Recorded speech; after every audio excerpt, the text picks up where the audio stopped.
Hello everyone, I'm Kimberly Brewer, and this is our socially distant summer camp.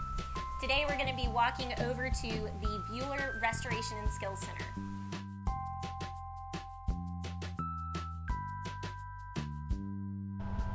Good morning everyone, and welcome to the Aerospace Center for Excellence. We are actually at the Buehler Restoration Skills Center today with our maintenance manager, Andy Ovans. Can you tell us a little bit about what you do here, how you got here? Give us a little background. Yeah, so thanks for visiting this morning. Yeah. My name's Andy Ovans. I'm the aircraft maintenance manager here at Sun and Fun. We manage, myself and a team of volunteers. Some of them are Central Florida Aerospace Academy students.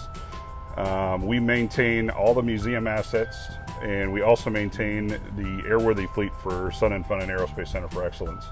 So most of that maintenance happens in this building.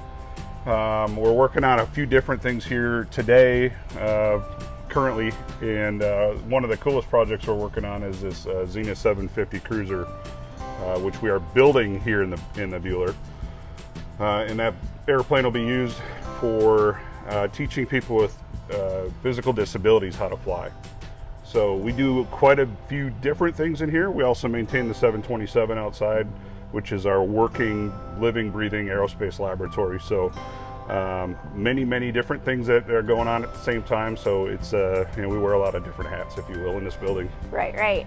So guys, just to give you a little background, when you come into the Sun and Fun Aerospace Expo campus gate, on the right side you're going to see the Central Florida Aerospace Academy, which is a public high school. And then if you just come down a little bit further on the left, you're going to find Buehler. And that's why when Andy was talking about, some of our volunteers are high schoolers, well, they leave school and they walk right over here and they're working on aircraft. So can we walk over to the Zenith? Tell Absolutely. us a little bit more. So you told me just before that this plane was created for people with physical disabilities. Tell us a little bit about that program and whether or not you have a student yet. Okay, so the airplane's being built. There's a program by the name of Able Flight. It's an organization that gives scholarships to people with disabilities. So we partnered with them about a year ago, and we're building the airplane to kind of fit that niche. So in this case, this airplane is being built with hand controls. So we're going to teach people that don't have or limited to no use of their legs. So we understand there's many different disabilities, but this one will really target that market. We're excited because we have our first student coming here in October. So gives us a little bit of pressure to get everything done, but we're confident that we'll have it done shortly, and gives us the entire summer to get our flight testing and everything done and get everything, get it painted and so on. So all the major assemblies are already done. We've got the wings over here, the tails over here. And once we've got the cabin, literally the last thing we have to fabricate yet is the doors. And once we've got those done, we can put the wings and stuff on it and start getting it looking like a whole airplane, a completed airplane. So who's been helping you with this? So this is the coolest part of the whole thing is it started out as this idea, well, we'll just get the CFAA kids to help us out. I'd never expected that the Central Florida Aerospace Academy kids would actually be teachers teaching younger people than them and people older than them how to do it. But we've had people as young as 3 years old. We had a group of 6-year-olds. We had 48 6-year-olds helping rivet the elevator. And we've had Vietnam veterans in here being taught by high school kids how to rivet. So it's been completely unexpected and rewarding at the same time to watch that interaction happen. So yeah. It's great that the high schoolers have and others have that real hands-on experience. Yeah, my philosophy in this whole thing is to take what they learn in the high school and apply it to their real world and to their career. So when we were talking about things with the airplane and thinking again like you're handicapped or disabled in some way, how do we get in? How do we get out? How do we manipulate the airplane? So one of our students, they have SolidWorks training here in the 15, 16 years old, they're certified in SolidWorks. Right.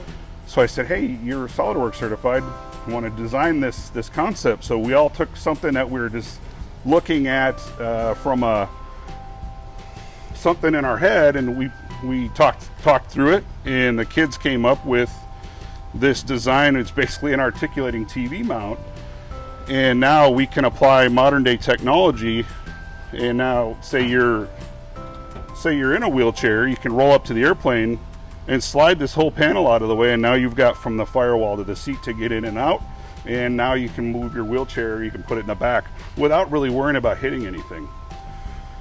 So this is not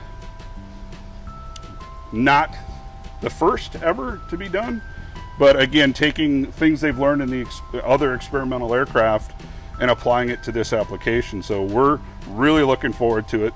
This is all glass in the front half of the airplane, so even for anybody, you don't have to be disabled to enjoy the airplane, but right. We can kick this thing out of the way, and now for everybody, the view is going to be incredible. Right. How rewarding for everyone who's been involved in making this a possibility. Yeah, it's been a ton of fun. So why is this aircraft called the Spirit of Lakeland? And then tell us a little bit about the sponsors that you have listed here. Yeah, so I've got some cool friends in the industry. Many of them are historians. It's all aviation, but we tie history and stuff in. So City of Savannah in World War II had a B-17, and the city pulled together funds, paid for that airplane, paid for the crew of 10 to go get flight training, and sent them off to war. So that airplane was sent to Europe, completely paid for by the citizens of Savannah, Georgia. Wow. I'm listening to a podcast from a friend of mine, and I'm like, Spirit of Lakeland. So the concept on paper came about, and next thing you know, suppliers and companies from our industry started supporting the aircraft. So just like that World War II mentality of let's help out, right. These companies have jumped in and helped. Absolutely, we couldn't have done this project without their help. So it's been a lot of fun. The city of Lakeland, between the airport and everybody else is also, how can we help? Can we send people over to help rivet? Can we do this and that? The local schools coming out and helping out. So it's really been that community effort, which is pretty much exactly how we drew it up on paper. So that's been a lot of fun. I do recall us having a competition where kids from all over the state of Florida participated in what the design would be on this aircraft. Did we come to a decision? We've got a design that was picked. We're working with the painter to see how much of it can be reality versus, right. I can't make a 15 color design on it, but there is a painter that has donated the paint and materials and whatnot to paint the airplane. So working with them to come up with a realistic paint scheme is really the idea at this point. Again, support from the community is fantastic. So, right. Well, I think this is a great project, and I'm really excited to see it, when we start flying our first student. Absolutely. So I'm looking around the hangar, and this aircraft is popping out to me. So I know that this was just donated to us. What have been some things that you've been doing with this aircraft? Yeah, so that's a 1947 Cessna, and when the aircraft was donated in October to us, there's some things that kind of stand out, and we decided as a team to really tear the airplane down and just take a look at it. Brand new airplane to the organization. We planned on flying it in a flying club, so we wanted to make sure it was safe. So we brought the airplane back, we trailered it home, and then put the airplane back together and just kind of gave it a once-over as we were doing that. So the propeller should be coming back shortly. We sent it out just for an inspection. It's good on routine maintenance, if you will, to kind of send things out for inspection once in a while. So we expect that airplane to be flying here in the next couple days. Great. It's just, that's the fun of aviation, is you can have a 1947 airplane or a brand new airplane, and every year we tear them down and do inspections on them. So that's how you can keep it safe and keep things flying. We got the paperwork all sorted out on it. It's almost ready to go, and we just had somebody come and say, hey, I want to buy that airplane from you. So oh, wow. Using those funds to support the mission and the organization is always a good thing. That's great. And what about our Super Cub over here? Yeah, so this airplane's been kind of hanging around the airport. It was a Lakeland Aero Club airplane, and then Sun and Fun acquired it. So now it's last summer we did a little heavy maintenance on it, and just got that completed right in the early fall. And at the moment summertime is a great time to, once the air show is over, summertime's a great time to just kind of do a little maintenance on the aircraft. So it's in here. We're just doing a couple freshening up items. And yeah, it's a really pretty airplane. Yeah, it's a ton of fun to fly, and it's a very, very fun airplane. That's the fun part about this hangar, is it's a constantly revolving door. Yesterday I had our 182 in here. We were cleaning it up. We've got our Porterfield here in the corner. It's really a museum airplane that we keep flying. So yeah. The Porterfield's kind of one of those fun airplanes. It's an old classic airplane, and yeah, I think it's a really cool aircraft. Yeah, we'll just check it out here. A 1987 winner. Huh.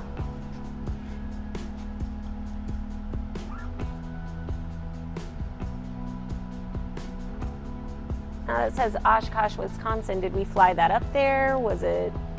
I don't know the history on its past. I've only been here with the company about a year and a half. Ironically enough, I came here from Oshkosh, so I don't know the exact, the history on that. But you said you came from Oshkosh. What's your past experience in the aviation field? So I started life in aviation a little later than most. I was born and raised on aviation, but nobody ever really took me by the hand and said, hey, this is how to get it done. So 25 years old, everybody in the world knew I was into airplanes and all that my whole life. I was 25 years old on my wedding night. My mother-in-law said, you're going to go back to school and you're going to do what you love. So mother-in-law love, That's great. So I signed up. 2 weeks later, I was in airframe and power plant aviation maintenance school. The aviation maintenance school also had a flight department. So I was about 3/4 of the way through school. My classmate looked at me and said, I want to be a pilot. I said, me too. So we went down, signed up. 2 years later, we walked out of there with our pilot flight instructor ratings. I got out of that, and I've always wanted to be in and around the airport environment. So I got a job at an airport in Oshkosh and cut the grass for a couple of years and just kind of immersed myself in all the different jobs that happened at the airport. That led to getting into working fueling airplanes and being a rampy, as they say. Worked my way up into management, and then this opportunity popped up at EAA, the Experimental Aircraft Association, and I couldn't pass it up. And I spent 6 years at EAA. On the side, I was still flight instructing. I was still working on airplanes on the side, and 6 years after I started at EAA, an opportunity here at Sun and Fun popped up. And really what I was doing at EAA was outreach and working with people. And there was this mentorship role that started here, and it allowed me to use all of the things that I've done in aviation and apply it as a mentor level. So I couldn't say no to that.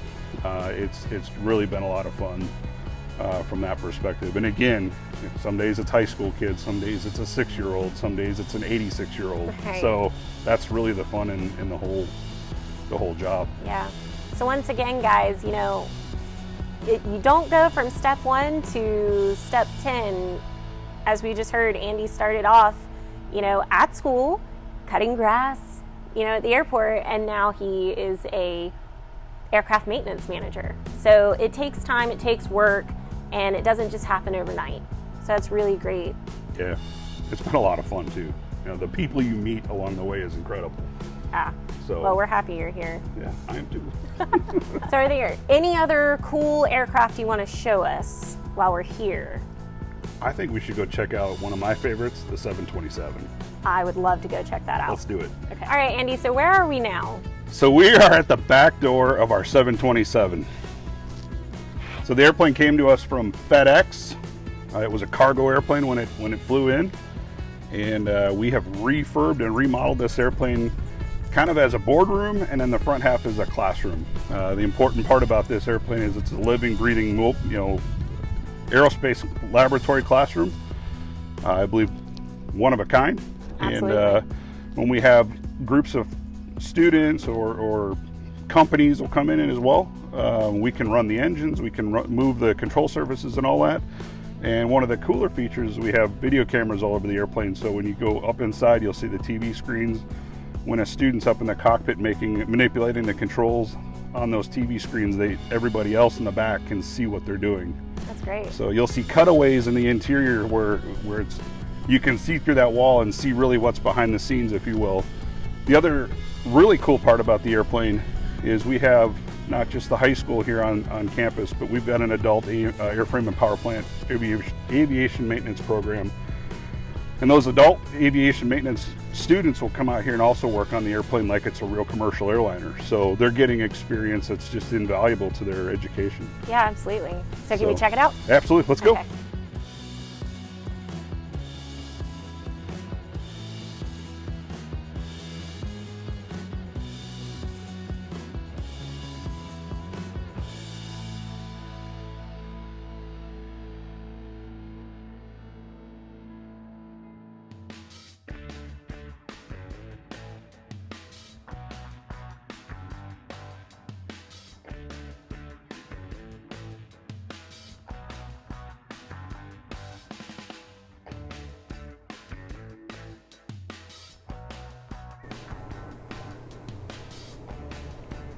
All right, so we're in the Emil Buehler conference room, and walking through, I notice 2 areas with certain items in it. Can you tell us a little bit about what's in each? Yeah, all over the campus you'll see a lot of these same names, but really for this project we get ongoing support from various groups. So the Tom Davis Foundation and Piedmont were key players in making this happen.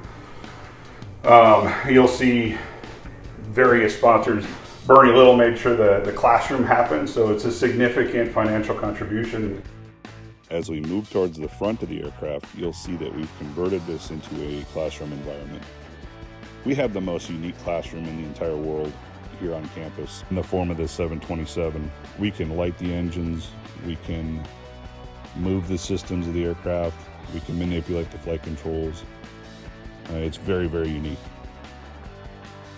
We use this aircraft for a number of events on property. We use it for transition to the sky, classroom to the sky, and we just hold regular classes out here as well. Obviously we can't fit everybody up into the cockpit, but what we can do is through these TV monitors and security cameras, when we manipulate a control up in the cockpit, the students in the back here can see what's going on. The students will come over here and they will use this as part of their continuing education and learning how to service systems and whatnot. So it's actually very, very versatile. So let's move up into the cockpit here. One of my favorite, my office, as I like to say. So when as we were talking earlier, we can run the engines, we can manipulate flight controls. The front 2 seats are the most popular with the students. They always jump for those 2 seats.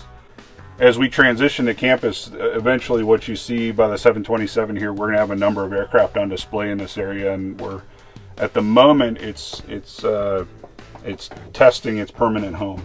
Right. So, we're getting ready for hurricane season, and I saw you're moving some aircraft around. Obviously, we don't want to keep these aircraft out here in a hurricane. What are we doing with these? Yeah, so the 727 here is actually bolted to the ground. It's got a series of anchors into the ground. The rest of the aircraft, we have anchors. As we do transition this area into a permanent facility, they will have anchors as well.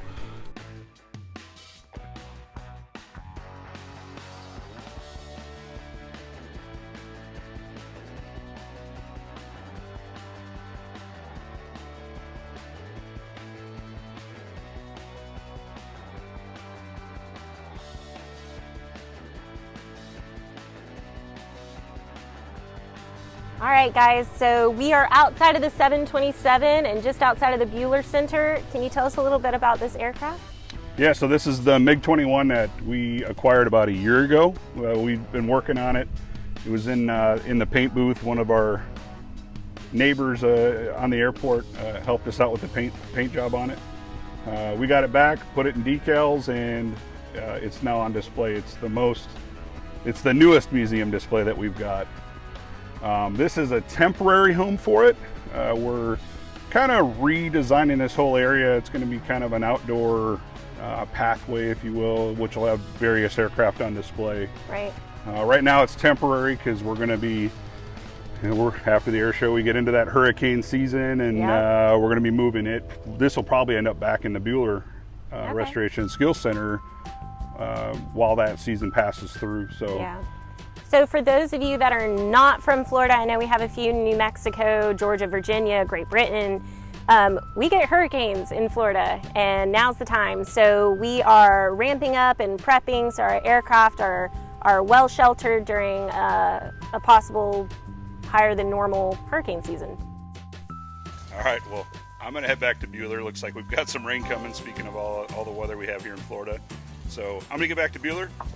You guys are always welcome here, and we'll see you later. Thanks so much, Andy. Hopefully we don't have any hurricanes this year. So real quick, let me just give you a walkabout of where we're at. So we were just in the 727.